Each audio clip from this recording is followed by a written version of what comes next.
আজকে বিরিয়ানি আর চিকেন। আচ্ছা অন্যদিকে আমরা কচ্ছপ তো আমাদের আছে, এইদিকে চল। হ্যাঁ, আসসালামু আলাইকুম everyone, welcome to our channel. কেমন আছেন সকলে? আশা করি সকলে খুব ভালো আছেন। এখন ঘড়িতে বাজে সকাল 8টা, আর এখানে পাপা আর ছেলে মিলে ঘুমাচ্ছে। বাবুর কাল রাত থেকে প্রচণ্ড শরীর খারাপ, খুব জ্বর আসছে, তো সেই কারণে আজকে ডাক্তার দেখাতে নিয়ে যাব। তো খুবই তাড়াহুড়োর মধ্যে সকাল থেকে সব কাজকাম করছি। তো চলো রান্নাটা সেরে নিই। আমার এইদিকে রান্না করা কমপ্লিট হয়ে গেছে, আমি চলে এসেছি ওপরে। এখন ঘড়িতে বাজে 11টা।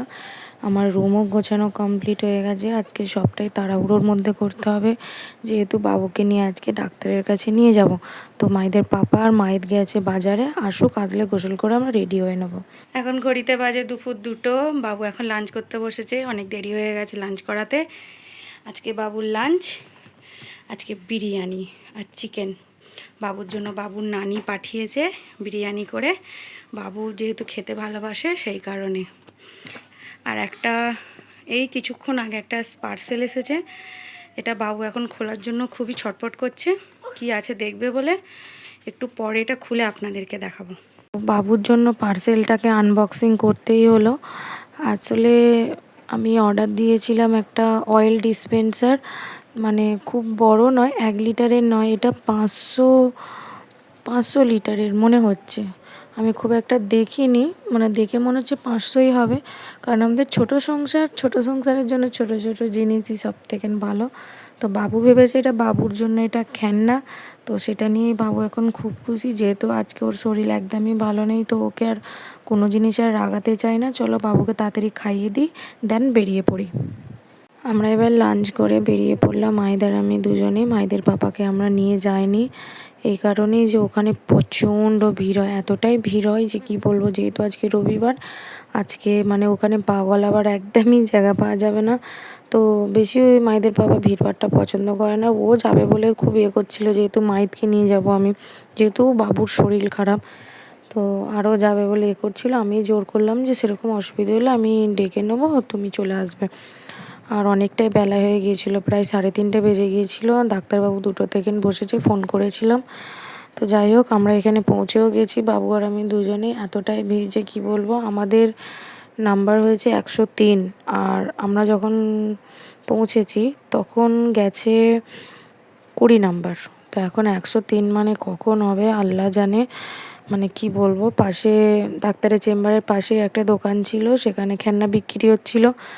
তো বাবুকে তো ধরে রাখা যাবে না, বাবুকে খেলনা দিতেই হবে। ওর যে বড় বড় গাড়িগুলো চাইছিল সেইটা এখন দেওয়া সম্ভব নয়, তো সেই কারণে ওকে বুঝিয়ে এখন দিলাম ছোট একটা প্লেন, যেটা পেয়ে বাবু আমার খুবই খুশি হয়ে গেল। সত্যি বাবুর এই খুশিটাই তো চাই, আর কি চাই বলুন। তো যাই হোক বাবুকে নিয়ে এখন চলে গেলাম একটু ফাঁকা জায়গায়। মানে ভেতরে চেম্বারের ভেতরে এতটাই ভিড়, এত সব মানে সবই ছেলেদের একই, জ্বর সর্দি। তো অত অসুস্থ ছেলের মাঝখানে যদি আমার বাবু থাকে আরও অসুস্থ হয়ে যাবে। তো ওকে নিয়ে আমি বাইরে চলে আসলাম, একটা বাড়ির সামনেই মানে ফাঁকা ছিল, পরিষ্কার জায়গা ছিল, বাবুকে নিয়ে চলে আসলাম। বাবু খুবই আনন্দে খেলা করছিল প্লেনটাকে নিয়ে। সত্যি সারাদিন পর বাবুর এই হাসি মুখটা দেখে আমার যে কী শান্তি লাগছে কি বলবো। তাই ওর পাপাকে একবার ভিডিও কল করে দেখালাম যে দেখো তোমার ছেলে এখন কতটা ভালো আছে। তোর পাপারও মনটা খুবই খারাপ ছিল বাবুর শরীর খারাপ দেখে বা শুনে। তো সেই জন্য বাবুর এই হাসি মুখটা দেখে আমিও থাকতে পারলাম না, ওর পাপাকে ভিডিও কল করে দেখালাম। তো বাবু এখানে এত খুশি যে কি বলবো। সত্যি শরীর খারাপ থাকলে ছেলেদের মন মানে হাসি খুশি দুটোই উড়ে চলে যায়, আর খাওয়া তো উঠেই চলে যায়। মানে খেতে তো একদমই সকাল থেকে পাচ্ছে না। ওর নানি পাঠিয়েছিল বিরিয়ানি, সেটা তো দেখলেন। কোনো রকম 2বার কি 1বার গালে নিয়েছে কি না নিয়েছে, গলা টানছিল। তাই আর জোর করলাম না, কোথাও আবার বমি ফমি করে দেবে। এমনিতেই জ্বর থাকলে এমনিতেই গা বমি হয়, সেই জন্য আর বাবুকে আর জোর করিনি। তো এখানে আকাশটা এতটাই অন্ধকার হয়ে গেছিলো যে কি বলবো, আমার ভয় লাগছিল বৃষ্টি না এসে যায়। বৃষ্টি এসে গেলে আমাকে চেম্বারের ভেতরে যেতে হবে ওই ভিড়ের মাঝখানে। বলতে না বলতেই বৃষ্টি এসে গেল। তো বাবুকে নিয়ে চলে আসলাম ভেতরে।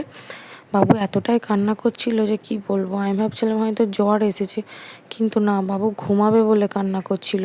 তো 1 ঘন্টার মতন ঘুমালো। ঘুম থেকে উঠেই বাবু খাওয়ার জন্য খুবই ঝোঁক নিল, কিছু খাবে করছিল। তো সেই কারণে ওখানে একটা দাদাকে বললাম যে আমার বাবুর জন্য 2টো চিপস এনে দেবে। তো সেই দাদাটা সত্যিই খুব ভালো ছিল, যে 2টো চিপস এনে দিল, বাবুকে দিলাম। সেটা খেয়ে বাবু একটু তবু নিজেকে একটু সুস্থ বোধ করছিল, খেয়ে একটুখানি ওখানটা করেই খেলাধুলা করছিল। আর ভিড়টা জাস্ট দেখুন, এমন ভিড় যে কি বলবো আপনাদেরকে, মানে ভিড় দেখলে মাথা খারাপ হয়ে যাবে। এই ডাক্তারবাবুর কাছে আসতে গেলে সত্যি অনেক ধৈর্য নিয়ে আসতে হয়। তো এখানে আমাদের ডাক্তার দেখানো কমপ্লিট হয়ে গেছে, এখন প্রায় রাত 9টা বেজে গেছে। আমরা নিচে ডাক্তার দেখিয়ে আসতে না আসতে দেখি মায়েদের পাপা এখানে বসে আছে। কতটা বদমাইশ দেখুন, মায়েদের পাপাও এসেছে, আমাদেরকে জানায়নি, দুজনকে সারপ্রাইজ দিয়ে দিল। তো যাই হোক, মাইদও খুব খুশি হয়ে গেলো, আমিও খুব খুশি হয়ে গেলাম। কিন্তু বাইরে তো হালকা বৃষ্টি হচ্ছে, তো কী করে এবার বাবুকে নিয়ে আমরা যাব। তো বাবুর রেনকোট আমি যেখানে রেখেছিলাম মায়েদের পাপা খুঁজে পায়নি। তো কি করবো এখন, বাবুকে নিয়ে যাব কিভাবে। মায়েদের পাপা নিজের গা থেকে রেনকোটটা খুলে বাবুকে পরিয়ে দিচ্ছে। পাপারা হয়তো এইরকমই হয় বলুন, মানে নিজেরা ভিজে যাক, জ্বর হোক, সর্দি হোক, যাই হোক, ছেলে না কোনোভাবে অসুস্থ হয়। আর ঠিক এইভাবে আমার আব্বু আমাকে খুব আগলে রাখে এখনো পর্যন্ত। আমার মা আব্বু দুজনেও এখনো আমাকে এতটাই আগলে রাখে। তো সবথেকে বড় কথা, বাবুকে খুশি করানোর জন্য বাবুর পাপা নিয়ে চলে আসলো 99 বাজারে। এখানে সব জিনিস 99-এ পাওয়া যায়। তো বাবুর এখানে খেলনা কিনবে বলে আর বাবুর একটা বোতল নেবো বলে সেই জন্য আরও এখানে আসা। তো মাহিদের পাপা আমি 3জন মিলেই মলে ঢুকে পড়লাম। বাবু খালি বলছে এটা নেবো, ওটা নেবো, সেটা নেবো। মানে আগে আমি এখানে সেকেন্ডবার আসলাম, একবার এসেছিলাম আমার ছোটো ভাবির সাধের অনুষ্ঠান ছিল, কমপ্লিট করে আমার সব দিদি, আমার ভাই, আমার মাহিদ, আমার সব দিদির মেয়েদের নিয়ে একটা ফুল ফ্যামিলি নিয়ে এসেছিলাম, তখন অনেক শপিং করেছিলাম। আজকে শুধুমাত্র এসেছি বাবুকে খুশি করানোর জন্যই। বাবু এখানে এসে সত্যিই খুব খুশি, কিন্তু রেনকোটটা পরে দেখুন কেমন লাগছে যেন সেই কই মিল গিয়া, সেই জাদুর মতন একটু লাগছে আমাকে। তো আমিও নিজের জন্য কিছু একটু টুকটাক দেখছিলাম, আমার খুব একটা নিতে পছন্দ করলো না। বাবুর শরীর ভালো না থাকলে কোনো দিকেই মন থাকে না, কোনো কিছু নিতেও ইচ্ছা করে না। বাবু ঠিক থাকলে সব কিছুই ভালো লাগে। তো বাবু এখানে দেখছে কি নেবে, মানে এইসব মানে যেই দিকে খেলনাগুলো আছে সেই দিকটায় খালি চলে যাচ্ছে, মা এইদিকে আসো, মা এইদিকে আসো। ও চলে গেল, আবার ওই খেলনার দিকেই যাচ্ছে, ওদিক থেকে ঘুরে ঘুরে আসলাম, আবার ওই দিকেই নিয়ে যাচ্ছে আমাকে। মানে ওকে বলছি তুমি এইটা নাও, এটা নাও, এখানের কাকুগুলো ওকে দেখিয়ে দেখিয়ে দিচ্ছে যে বাবা এটা নাও। ও কোনোটাই রাজি হচ্ছে না, মানে ও কি নিজে নেবে ও নিজেও বুঝতে পারছে না ও কী নেবে। দেখুন খেলনাগুলোর কাছ থেকে সরে যাচ্ছে, আবার ঘুরে ঘুরে আসছে, কোনটা নেবে বুঝতেই পারছে না। তারপর দেখছে যে ওপরের দিকে দেখবো, ওকে তারপর কোলে করে নিয়ে ওপরে তুললাম, ও তাও ওর পছন্দ হচ্ছে না, কী নেবে বুঝতেই পারছে না। মানে এখানে ওর 90% জিনিস ওর বাড়িতে সব কেনা আছে। তো কোনো একটা জিনিস পছন্দ হলো, আমরা বোতলও নিয়ে নিয়েছি, বিল পেমেন্ট করে আমরা এখানে বেরিয়ে পড়লাম। তো এখন ঘড়িতে অনেক বেজে গেছে, প্রায় 10টা বেজে গেছে। তো বাবুর প্রচণ্ড খিদে লেগে গেছে, তার সঙ্গে আমারও খিদে লেগেছে, এতটাই খিদে লেগেছে যে কি বলবো। আর বাবু তো যেহেতু 2টো চিপস খেয়েই সেই বিকাল থেকে একেবারে ছিল, আর আমি তো একদম কিছুই খাইনি। মায়েদের বাবা এখানে খাওয়ার জন্য বলছিল, আমি বলি না, একেবারে বাড়িতে গিয়েই বাড়ির খাবারই খাবো, বাইরের খাবার খেলে এমনিতেই শরীরটা অনেকটা খারাপ করে। তো আজকের ভিডিও এখানেই শেষ করছি। আমাদের ভিডিও কেমন লাগলো সেটা কমেন্ট করে জানাবেন, বেশি বেশি করে শেয়ার করবেন।